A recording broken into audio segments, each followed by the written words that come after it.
बोला बोला देवघर वाले बाबा की।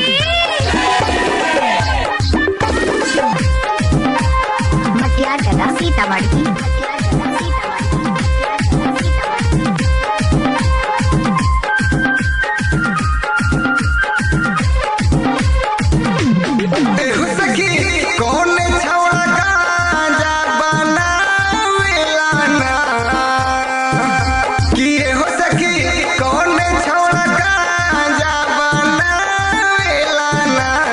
हो सकी कौने छौड़ा धुआं उड़ावेला ना कि हो सकी कौने छौड़ा धुआं उड़ावेला ना कि हो सकी गोरका छौड़ा गांजा बनावेला ना कि हो सकी सभे छौड़ा धुआं उड़ावेला ना कि हो सकी सभे छौड़ा धुआं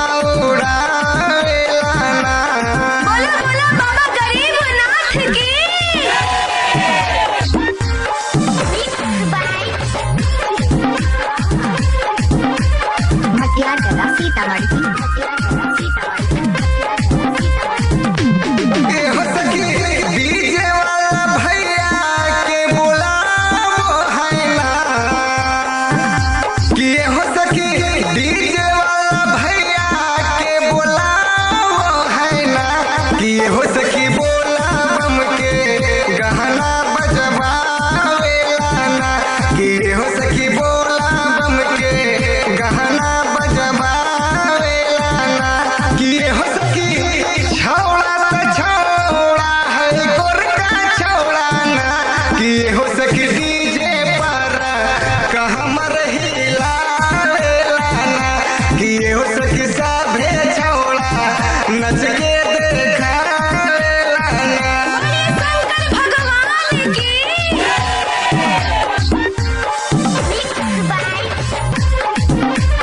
मटियागला सीतामढ़ी।